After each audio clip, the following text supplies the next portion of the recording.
Assalamualaikum warahmatullahi wabarakatuh. Konten Gus Zaini semacam gugatan kepada Gus Rumel Abbas dengan menyepakati metode zaman yang disampaikan oleh Kiai Madudin Usman Al-Bantani atau dalam gagasan besar Kiai Madudin Usman Al-Bantani.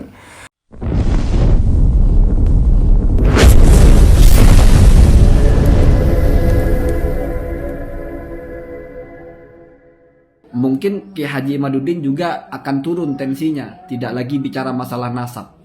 Kalau masalah membuat laskar atau ada kongres atau apa, ini negara demokrasi ya.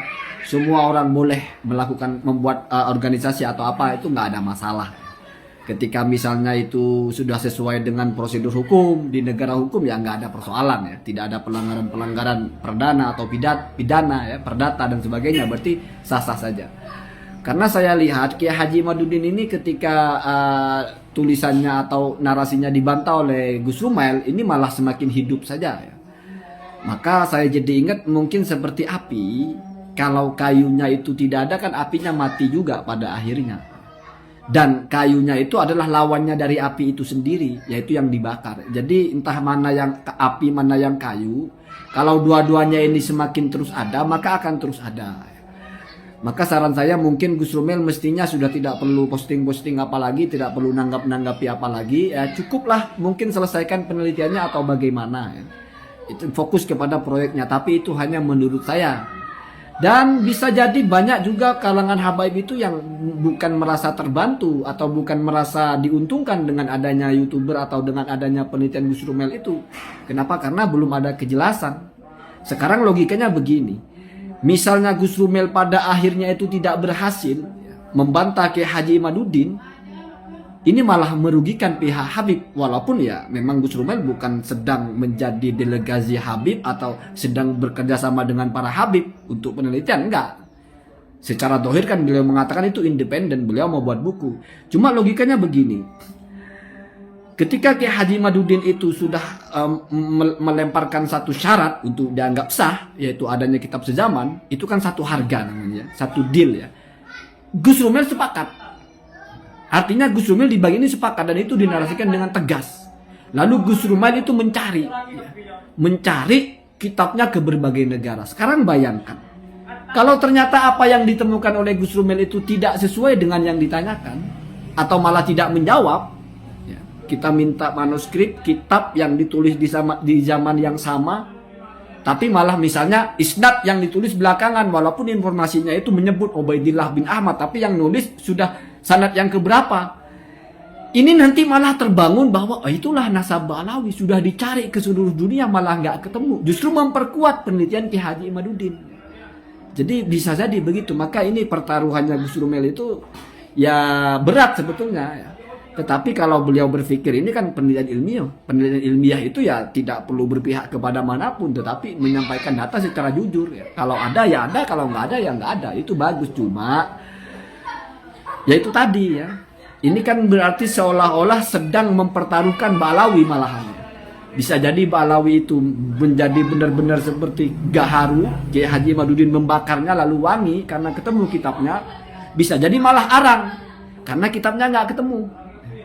Sementara kalau dengan Habib sendiri, misalnya dengan Habib Hanif Alatos ketika perdebatannya, Habib Hanif itu berpegang kepada prinsip ilmu nasab. Dan itu juga yang dipegang misalnya oleh Rabi'ah Alawiyah. Dan itu juga yang dipegang misalnya oleh Sayyid Mahdi Roja. Banyak alasan-alasannya. Sehingga tidak bisa menjadi patokan kalau nggak ada kitabnya nggak sah. Nggak begitu. Tapi Gus Rumel ini kan lebih maju dari itu sebetulnya. Artinya oke, kalau memang harus ada kitabnya kita cari. Nah, itu kan angin segar pada satu sisi, tetapi sekali lagi kalau gagal justru akan mentajamkan hujahnya Kiai Haji Imaduddin bahwasanya ya bukan hanya saya yang bilang tidak ada, sudah ada yang keliling dunia mencari dan nggak ketemu. Ini kan kalau ketemu seumpama Gus Rumel menemukan sesuatu yang bisa terhubung antara Ubaidillah kepada Ahmad bin Isa, itu tidak akan kokoh karena sifatnya interpretasi, bukan data termantuk ya. Itu kalau ketemu, kalau tidak maka di sini posisinya akan semakin berat. Ini mengapa kata Gus Zaini itu resiko dari Gus Rumel itu ketika menyepakati metode sezaman yang ditawarkan oleh Kiai Haji Madudin Usman Al-Bantani. Jika seandainya Gus Rumel ini tidak pada posisi itu, maka perdebatan atau wacana yang akan dilayangkan di publik itu mengenai kesepakatan tentang kitab sezaman. Apakah kitab sezaman yang menjadi gagasan besar dalam penelitian atau kajian Ki Haji Imaduddin Al-Bantani adalah sesuatu yang dapat kita terima sebagai sebuah kebenaran atau sebagai sebuah metode yang untuk mengukur klan-klan keturunan Rasulullah SAW. Terlepas dari kitab sezaman ini disepakati atau tidak, ketika ditemukan dalam data-data kitab nasab, keterputusan nasab Ba'alawi 550 tahun itu namanya apa? Ini yang mungkin belum dibahas ya. Jadi kamu membaca data, ya mau dia sekunder maksudnya sezaman atau mau dia primer sezaman atau sekunder, tapi tidak secara jelas menjadi saksi dari peristiwa itu. Tapi menurut interpretasi kamu begitu. Itu namanya tersier. Ya. Itu sumber yang paling lemah sebetulnya. Sejarah itu sumbernya tidak boleh tersier, bukan tidak boleh ya. Sumber yang paling lemah tersier itu. Ya mungkin saya keliru, ini kan saya baca di di Wikipedia atau di mana begitu ya. Kalau saya lihat pola-polanya begitu punya Gus Rumel itu. Misalnya menemukan ada orang begini, dia manggilnya Syarif, tahun segini manggilnya Syahid. Oh, berarti. Nah, kalau sudah ada bahasa berarti, itu kan istimbat, interpretasi. Di mana interpretasi itu mesti ada dua kemungkinan. Bisa A, bisa B. Itu namanya ihtimal. Ini masih akan diperdebatkan. Ya menurut kamu begitu, menurut saya enggak. Ya sama dengan apakah Bani Jadid itu adalah dari Ubaidillah, apakah Alwi ini saudara dengan Jadid, apakah Alwi saudara dengan Basri. Yang diminta Keiman itu nas yang surih bahwasanya Ubaidillah punya anak tiga, Alwi, Jadid, Basri.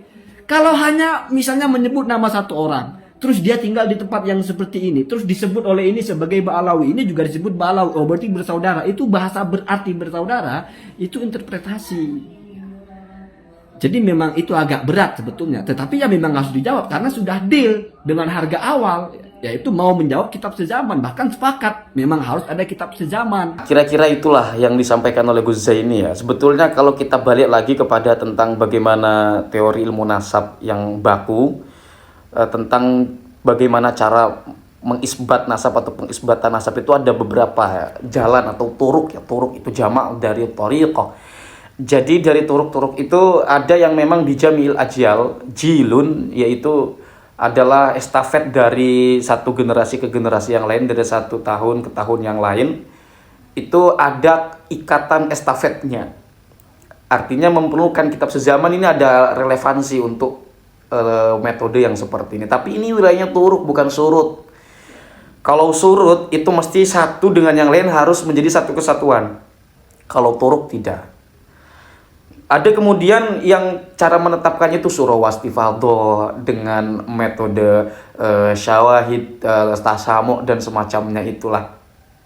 Ada khotun nasabah dan semacamnya. Nah, itu pilih salah satu sayangnya di